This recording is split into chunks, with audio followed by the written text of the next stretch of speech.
Estamos en contacto directo. Estos son nuestros invitados. Hoy, en Contacto Directo, Fausto Ortiz, exministro de Finanzas. El mensaje presidencial de posesión. Lineamientos para enfrentar el déficit fiscal proveniente de la carencia de recursos petroleros. Decreto de austeridad. ¿Cómo se aplicará? Por el momento, el número de ministerios sigue igual. También Carlos Falqués, asambleísta jefe del bloque del Partido Social Cristiano. El mensaje de posesión presidencial, el planteamiento político de pasar de la confrontación al diálogo, el contenido del cambio de estilo en la lucha contra la corrupción y la lista de Odebrecht. Y Miguel Ángel González, presidente alterno de la Cámara de Comercio de Guayaquil. Reactivación de la producción y el empleo en el mensaje de asunción del mando del presidente Lenín Moreno. La constitución de un Consejo Consultivo Productivo y Tributario sin exclusiones. La actualidad, los protagonistas, el análisis y la información. En Contacto Directo.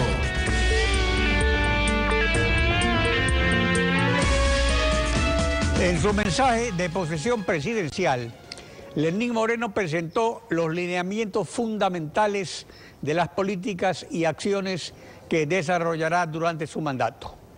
Lo referente al manejo de las finanzas públicas lo conversaremos con Fausto Ortiz, exministro de Finanzas. Buenos días, bienvenido a Contacto Directo. ¿Cómo está, doctor? Buenos días, saludo cordial.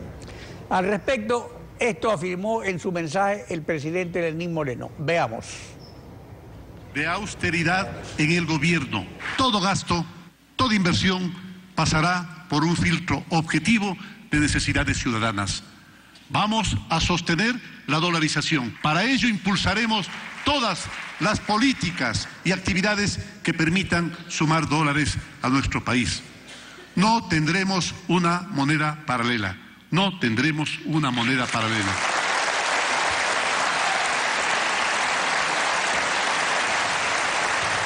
Comencemos por la austeridad. Un mundo desconocido para Alianza País, y recordando también que de entrada el presidente nombró el mismo número de ministros y secretarios, pues los ministros coordinadores pasaron a ser consejeros, su personal será absorbido por los otros ministerios. La Secretaría del Buen Vivir fue sustituida por la Secretaría del Proyecto Toda una Vida. ¿Cómo será austeridad? ¿Cuáles son los despilfarros más sustanciosos que deberían ajustarse? Sí, doctor.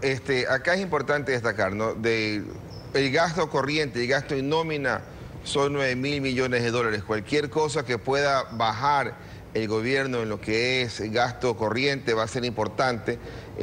Por ahí los ministros coordinadores y si van reubicando gente o gente va saliendo, quizás no le aporta al Estado más allá de 100, 150 millones de dólares, lo cual no es un tema material. El asunto está en poder combinar la reducción del gasto corriente, quizás eliminando algún tipo de subsidio innecesario, por ahí quizás el tema de la gasolina, por ahí el tema del diésel, algún tipo de focalización en el gas.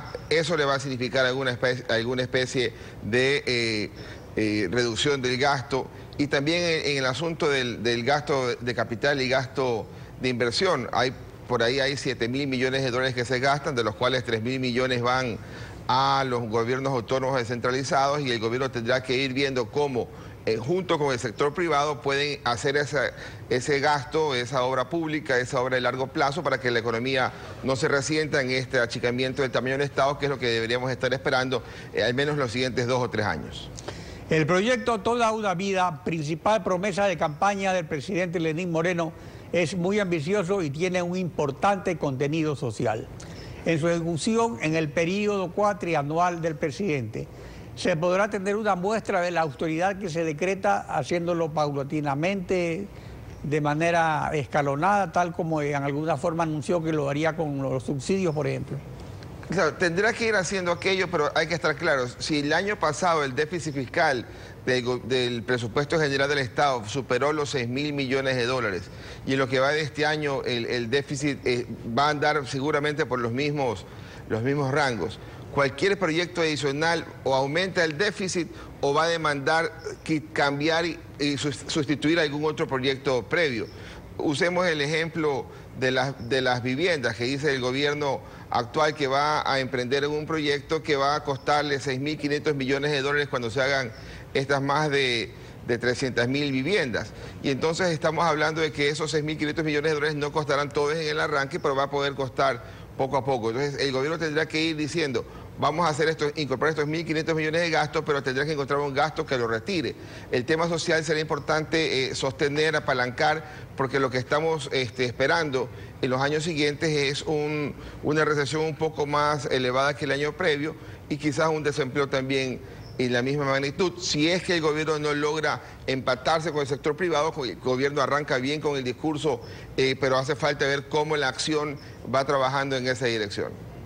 Se ha repetido sin cansancio la cantidad de obras públicas realizadas en la década del presidente Rafael Correa. Estas realizaciones ya concretadas permitirán reducir el presupuesto y ¿en qué medida?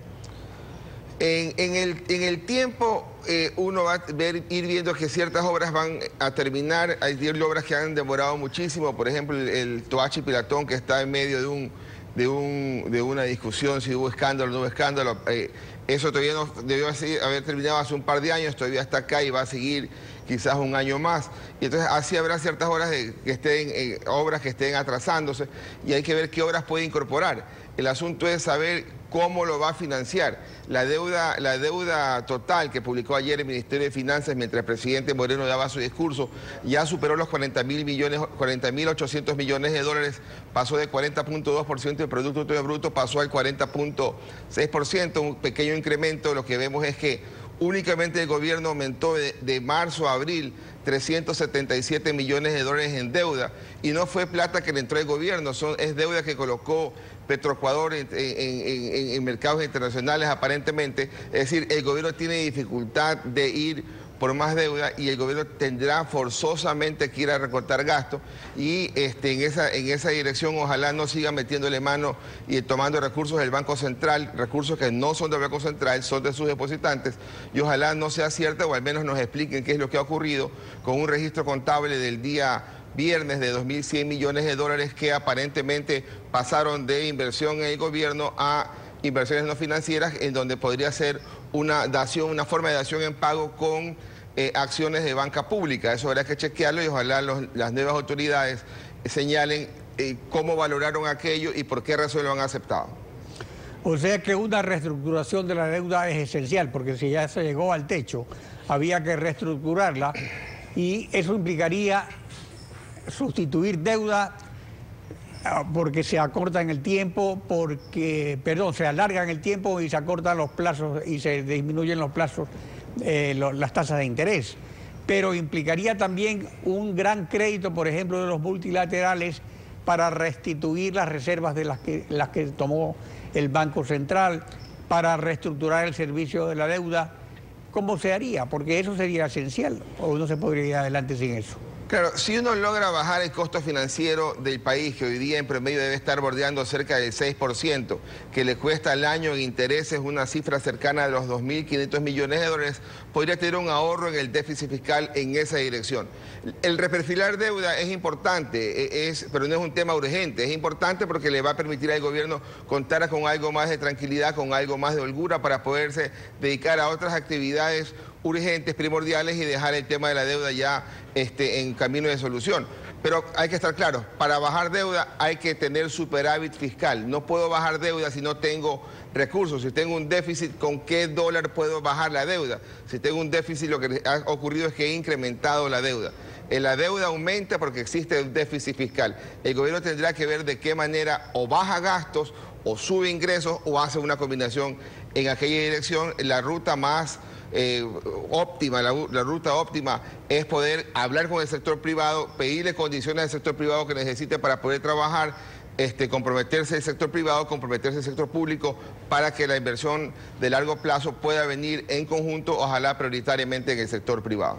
Bueno, sobre eso a eso se refirió ayer el presidente Lenín Moreno en cuanto a la asociación público-privada, incluso en el sentido de abrirla acerca de no hacer asociaciones a dedos. Ese filón de ingresos, de financiamiento, sería entonces muy importante para llevar adelante plan de obras públicas.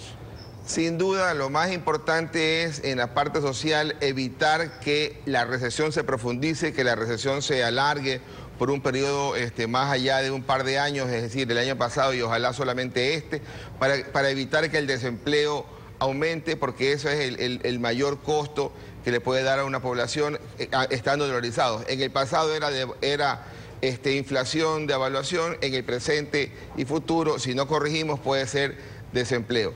El gobierno arranca bien diciendo que vamos a tener la moneda propia, que no va a tener moneda paralela. Sin embargo, él empieza con un golpe duro. Esperaba uno que pueda el gobierno recibir en pago la plata que tiene como 5.800 millones con el Banco Central, pero en lugar de aquello lo que hacen es contablemente cortar. Entonces habrá que chequear si el ministro de Finanzas se convierte en un ministro de la contabilidad, porque al final del día lo que estamos viendo son cruces contables cuando lo que requerimos es plata en las cuentas del Banco Central, incrementar las reservas y de esa manera mejorar la confianza en el arranque de este gobierno. Respecto a los recursos petroleros, que fue cuando se originó esta crisis, estos recursos no se van a recuperar en el futuro, específicamente por el precio al que vende Ecuador y por el costo de producción que tiene Ecuador. Y respecto también a las preventas petroleras que han dispuesto del petróleo que le hubiera correspondido vender a este gobierno. En ese sentido, ¿cuál es la situación? Sí, en 10 años el gobierno tuvo un déficit fiscal de 24.000 millones de dólares. En los últimos 4 años de este gobierno, el déficit fiscal fue 20.000 millones de dólares. En el año 2013, el precio del petróleo estuvo en $95 y el déficit fiscal igual fue 5.000 millones de dólares. Es decir, no es que con el precio del petróleo Ecuador empezó a tener déficit. El déficit existió cuando el gobierno tuvo un precio de petróleo cercano a 100. Es decir, es la política del gobierno, el deseo del gobierno de incrementar el gasto, de incidir en el gasto en la economía y pensar que solamente el gobierno es el que puede hacerlo y olvidarse del sector privado. Por supuesto, años posteriores el petróleo cayó a 85, 45 y 35 y de eso continuó el déficit fiscal presente. Hoy día estamos en un momento en que el precio del petróleo podría recuperarse, como dice el Fondo Monetario Internacional, en este año un crecimiento del 30%, lo que a nosotros nos daría un precio promedio de $45, pero aquel incremento quizás de $10 no le aporta absolutamente nada al presupuesto general del Estado, porque aquel incremento podría significarle para Petroecuador algo de liquidez para disminuir su gran cantidad de atrasos y deudas. Por lo tanto, el gobierno debe de alguna forma olvidarse del caso petrolero, refinanciar el tema de la preventa china, quizás pagarle esos 8.000 millones de dólares que le debemos a China para liberar el petróleo y buscar financiamiento en mejores condiciones, porque lo que hoy día nos da China nos está asfixiando. Pero buscar financiamiento en mejores condiciones, ¿en qué fuentes? El Banco Mundial yo creo que es una de las principales fuentes multilaterales que puede otorgar financiamiento para ubicar más o menos. La Corporación Andina de Fomento ha otorgado financiamiento del gobierno por unos 4.000 millones de dólares, el saldo actual. El Banco Interamericano de Desarrollo, el BID, ha entregado al gobierno otros 4.000 millones de dólares, mientras que el Banco Mundial, con él apenas tenemos 200 millones de dólares. Es decir, yo creo que hay un gran porcentaje, una gran oportunidad de crecimiento con recursos para poder apalancar la economía. Cosas como que, por ejemplo, con el Banco Mundial, ir y emprender un plan de compra de renuncias para reducir el tamaño del Estado, para pagar a aquel servidor público que se quiera jubilar anticipadamente o que quiera abandonar el sector público con recursos frescos para que él emprenda en alguna actividad privada que pueda generar también dinamismo y de esa manera en el futuro ir reduciendo el gasto corriente. Habrá que tener muchas herramientas al frente para tratar de escoger las que sean más adecuadas para el momento actual, que no es un momento en una economía que está con mesa puesta, no es una economía que está boyante, es una economía que hay que estar claros. Ha crecido en los últimos 3 años apenas 0.8%, en los 2 últimos entre estancamiento del 0.2 y recesión del 1.5, pero sobre todo un enorme déficit fiscal. Solo para también dejar una cifra clara, cuando el gobierno saliente recibió la economía con un superávit fiscal de 2.9% y entregó una economía en el año 2016 con un déficit fiscal de 7,5%. Eso de ahí que el gobierno lo recibió bien y lo entregó mal, hay que revertirlo. Moreno tiene la oportunidad de recibir una economía débil y entregarnos los próximos años una economía que se fortalezca y avance hacia menor desempleo y más crecimiento. Y en eso es fundamental la dolarización, su fortalecimiento y la no utilización de una moneda paralela del Estado para cubrir el déficit ¿Es suficiente para infundir confianza o qué medidas adicionales deben fortalecer la dolarización? Yo creo que hay que devolverle al Banco Central las reservas. Cuando arrancamos en dolarización, la relación reservas y pasivos de corto plazo era 100%. En el 2006 eran 2.400 millones de reservas y eran 2.400 millones entre moneda fraccionaria, encaje bancario y depósitos. El año pasado, el diciembre de 2016, los pasivos en el Banco Central, moneda fraccionaria 88 millones, dinero electrónico 8 millones, encaje bancario privado 3.500, encaje bancario público en total 5.000 millones y depósitos del sector público 5.000 millones de dólares, nos daban un total de pasivos de 10.800 millones de dólares. ¿Y cuánto fue la reserva? Apenas 4.000 millones de dólares, es decir, una relación que se cae de 100% a 40%. Y la última cifra disponible para mes cerrado, el mes de abril de este año 2017, esa relación inclusive cae por debajo del 30%. Eso hay que revertir, eso es una señal que tiene que dar confianza. La expectativa es aquella, la realidad puede ser distinta porque las autoridades que está dejando el gobierno Moreno está poniendo ahí son aquellas que creen firmemente que lo que se ha actuado ha sido correcto. Yo creo que es importante al menos iniciar cuestionándose y evaluando para poder ver si hay espacio de mejora. Bueno, pues esta es la gran tarea que hay por delante. Fausto Ortiz, gracias por acompañarnos en Contacto Directo. Saludos. Volvemos en un instante. En instantes, Carlos Falqués, asambleísta jefe del bloque del Partido Social Cristiano. La propuesta de diálogo en análisis con el legislador de mayor experiencia en la Asamblea. Ya regresamos. Nunca olvidé que todo lo que hizo Hitler en Alemania era legal. Así lo dijo Martin Luther King, Premio Nobel de la Paz, 1964.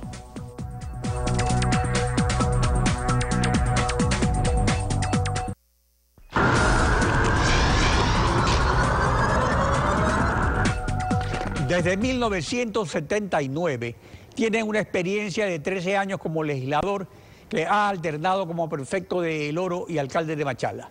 Carlos Falqués, asambleísta, jefe de bancada del PSC y aliados. Buenos días, bienvenido a Contacto Directo. Buenos días, Alfredo, a usted. Buenos días, ecuatorianas y ecuatorianos. Luego de una década de confrontación que suprimió el diálogo del léxico y la acción política, el presidente Lenín Moreno definió lo que él entiende por diálogo. Veamos. Vamos a dialogar. Aprendamos todos a atender, a entender. Al diálogo todos llegaremos con espíritu libre, con mente abierta, sin ideas preconcebidas, dispuestos a ceder, porque eso se trata el diálogo. Para el diálogo todos tenemos que acercarnos con la intención de ceder espacios. Eso es diálogo. He dialogado ya con varios colectivos de diversos orígenes, tendencias y sectores. Gran parte de los acuerdos y sugerencias ya están incluidos en nuestro programa de gobierno. Y si es necesario, los cambiaremos. Del dicho al hecho hay distancia, y como ha estado en desuso, la mayoría de la clase política actual realmente no sabe dialogar. De acuerdo a su experiencia, que usted sí ha tenido varias épocas de diálogo, ¿comparte esta definición presidencial?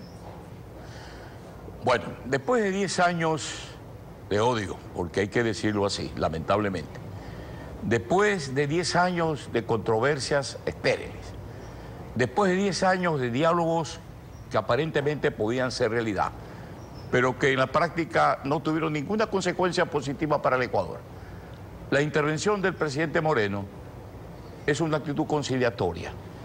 Y yo veo que es positivo. ¿Por qué? Porque está hablando de diálogo. Ojalá que ese diálogo sea cierto. Y como usted dice, Alfredo, del dicho al hecho hay mucho trecho. Espero que ese trecho sea pequeño en función de los intereses del Ecuador. Espero que nazca una nueva etapa, que aparte del diálogo se concrete en acciones que realmente cambien la historia de este país. Que este país necesita de unidad, de amor, de paz. Este país necesita de podernos reencontrarnos en lo que fuimos, somos y tenemos que ser. De tal manera que ese hecho de suspender las sabatinas, por ejemplo, todos los sábados, nos llena de tranquilidad. ¿Qué eran los sábados, Alfredo? Los sábados eran insultos, irrespeto a la condición humana, amenazas.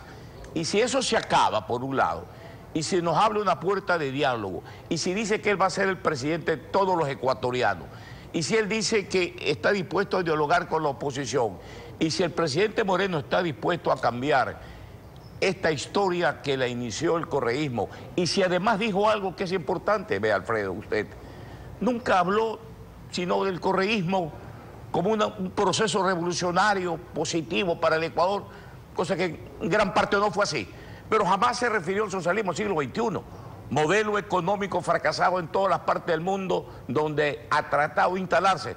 Recordemos y veamos lo que está pasando en Venezuela, que además, aprovecho la oportunidad para decirle, la resistencia cívica de los ecuatorianos en todas sus manifestaciones hizo posible que el señor Maduro no viniera a la transmisión del mando, lo cual hubiera sido en todo caso, realmente muy duro para el Ecuador.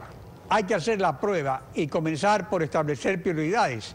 En cuanto a legislación, de fiscalización hablaremos más adelante. ¿Cuál es la prioridad en legislación? En el proceso electoral, el señor Moncayo, Cintia Viteri, el señor Lasso, el mismo señor Lenín Moreno, habló de la necesidad de liquidar la ley de comunicaciones. Ayer no lo dijo y espero que haya sido un olvido involuntario, pero esa ley de comunicaciones no puede seguir en esas condiciones que está. El Congreso y al menos el Bloque Social Cristiano está dispuesto a ser colaborador en todas las acciones que vayan en beneficio de los intereses nacionales, especialmente de los más necesitados. Estamos dispuestos que al margen de diferencias políticas e ideológicas, todo aquello que en materia tributaria, que en proceso de legislación, en beneficio de los sectores sociales, el Ejecutivo envíe al Congreso, nosotros lo vamos a estudiar. Si aquello implica no más impuestos, como ha sido la filosofía del Partido Social Cristiano históricamente en el Congreso, nosotros la vamos a rechazar. Porque hay caminos, hay maneras como podemos superar estas situaciones difíciles que el señor Ortiz, que de paso fue el primer ministro de Finanzas que tuvo el señor Correa, lo acaba de decir claramente. Yo quiero expresar algo, Alfredo. El señor Moreno, su frente económico tiene que decirle al Ecuador la realidad económica que deja el señor Correa a este país. El señor Correa dice que aquí no pasa nada, que todo está bien, que hay un país en crecimiento. Si el señor Moreno, su frente económico, no le dice la realidad económica al Ecuador, cuidado, después vamos a tener momentos duros y difíciles que tendrá que ser responsable, lamentablemente, aún de buena fe, el gobierno del señor Moreno.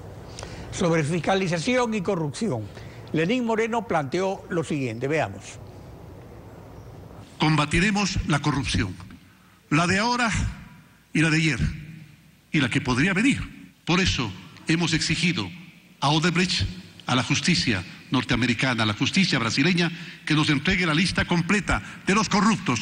La corrupción, dice Hermes Trismegisto, es como un cuarto lleno de oscuridad. Para que ésta acabe, no hay que intentar sacar la oscuridad, pues.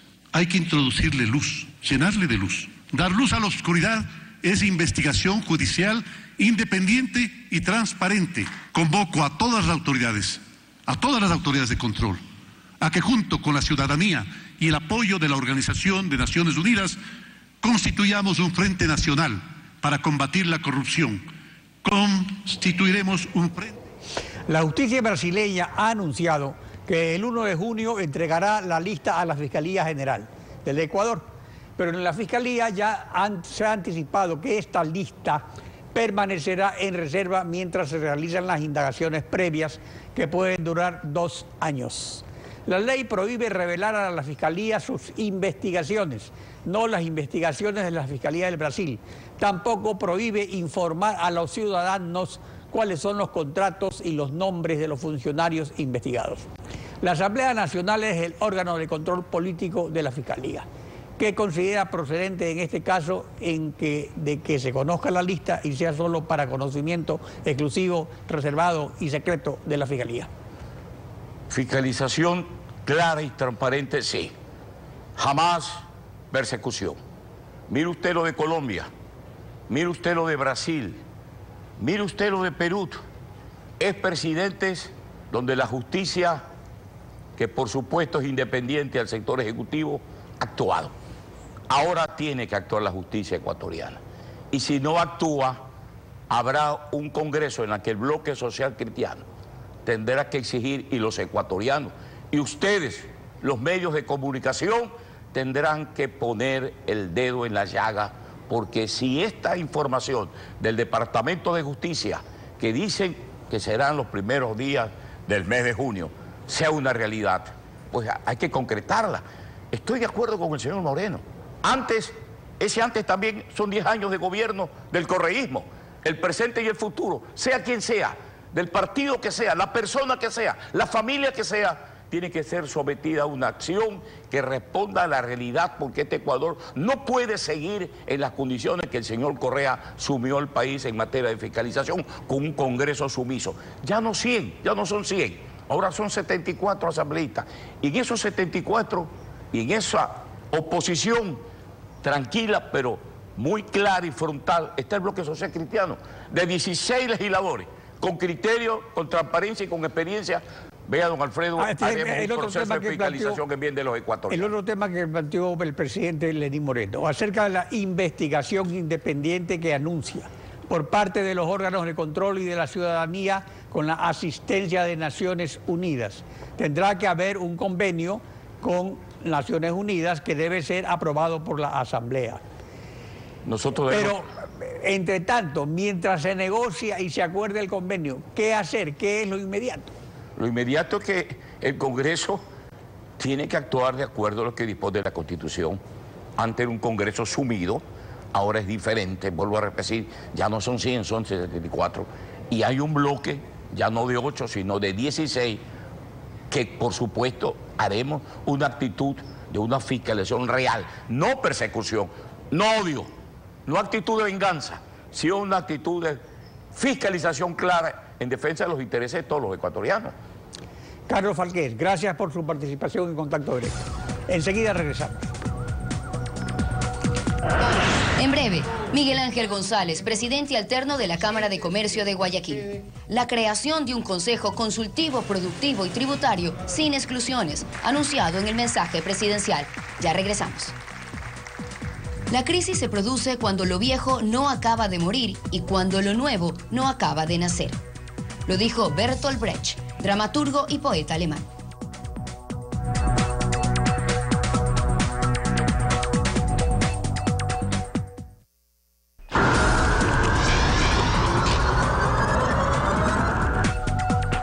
Para reactivar la economía, el presidente Lenín Moreno anunció lo siguiente. Veamos. Conformaremos un consejo consultivo productivo tributario. No emprenderemos en procesos público-privados ni haremos concesión de obra a la empresa privada sin la presencia de los empresarios. No actuaremos sobre temas agropecuarios o de pesca sin la participación de los agricultores, arroceros, bananeros, pescadores, ganaderos, sean grandes, medianos o pequeños. Así actuará el próximo gobierno ecuatoriano. Nada sobre los ciudadanos sin los ciudadanos. Miguel Ángel González, presidente alterno de la Cámara de Comercio de Guayaquil. Buenos días, bienvenido a Contacto Directo. Hola Alfredo, siempre un gusto estar acá en este programa. Un saludo para ti y para todos aquellos que nos escuchan en este momento. Este anuncio del presidente de la República nada tiene que ver con los consejos consultivos inoperantes que varias leyes contemplan. ¿Cuál es su opinión al respecto de este nuevo consejo que incluso se anunció en días anteriores que sería presidido por él mismo para darle mayor fuerza? Bueno, yo creo que estamos primero a la expectativa. El día de ayer hemos escuchado un discurso diferente, abierto al diálogo, participativo, inclusivo, que yo creo que muestra que parece comprender que la economía requiere cambios importantes. Y eso es bueno, eso es positivo, es un muy buen comienzo. Y nosotros los comerciantes queremos creerle al nuevo gobierno, necesitamos creer. Y vamos a empezar creyendo. Nuestro voto de confianza está dado para este gobierno. Vamos a confiar de que va a haber un cambio de rumbo y de que se van a tomar las medidas necesarias para salir adelante. En ese sentido, la Cámara de Comercio de Guayaquil, como ha sido costumbre, también extenderemos la mano, tenderemos puentes, propondremos ideas y también vamos a estar dispuestos a apoyar toda iniciativa pública que sea positiva para el país.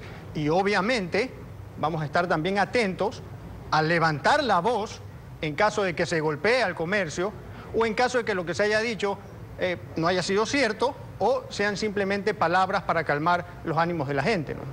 En todo caso, los primeros 100 días de gobierno se consideran un periodo de prueba para constatar cuánto trecho hay del dicho al hecho, pero el diálogo es de doble vía.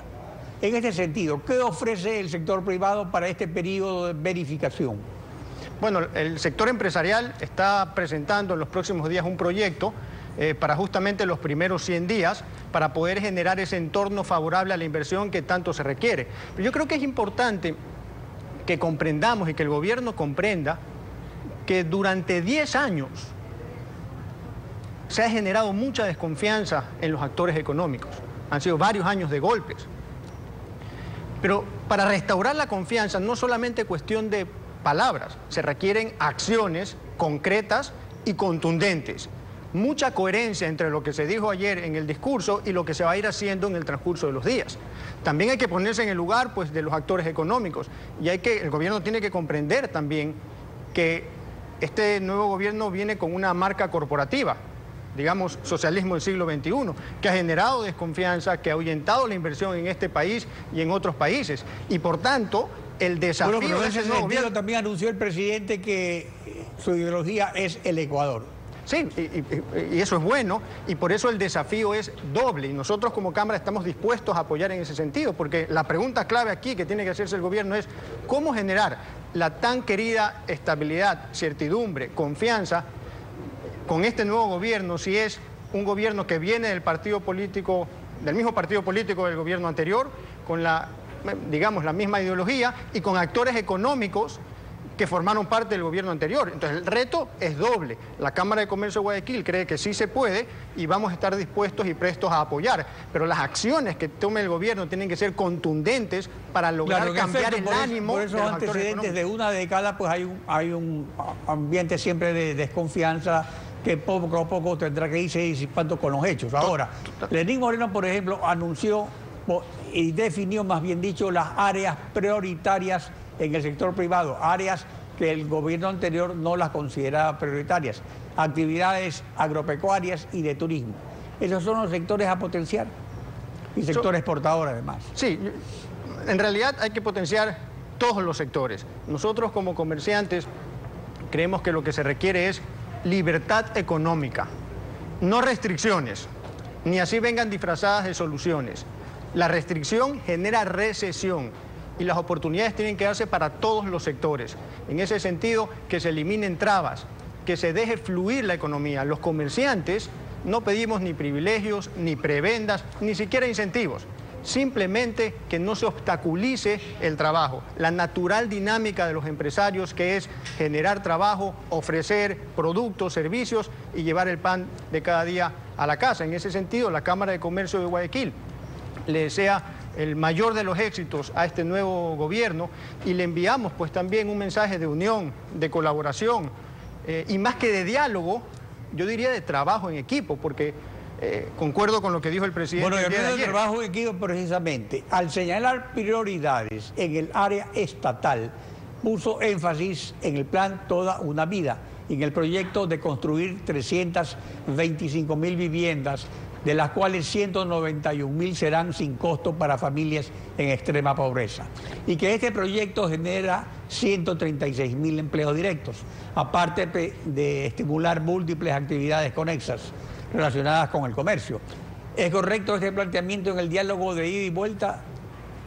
Bueno, tiene que haber un diálogo de ida y vuelta, hay que ver cómo se van a financiar pues todas las ofertas que se dan, y yo creo que hay que incluir al sector privado para poder cumplir con esas ofertas de campaña que está haciendo el presidente. Por eso nosotros hablamos de trabajo en equipo, o sea, no solamente un diálogo, porque definitivamente hay muchos asuntos que ir ajustando y corrigiendo de cómo se han venido haciendo las cosas.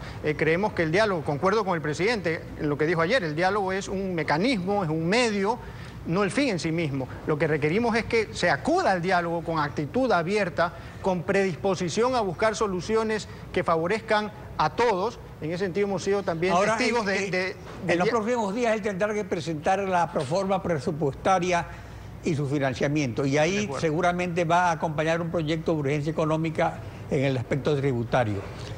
Al respecto de este proyecto debería ser consultado entonces con el Consejo consultivo, tributario y productivo que él anunció. Sí, un consejo es algo bueno, en el sentido de que se va a incluir la opinión pues, de los comerciantes. Él habló ayer de que definitivamente va a incluir a los involucrados en cada uno de los sectores y en ese sentido es algo bueno. Lo único que habría que tener cuidado es que no sea un consejo para empezar a incluir nuevos impuestos en la economía, que es lo que no se requiere. Hemos hablado en varias ocasiones de que se requiere disminuir la carga tributaria, ¿no?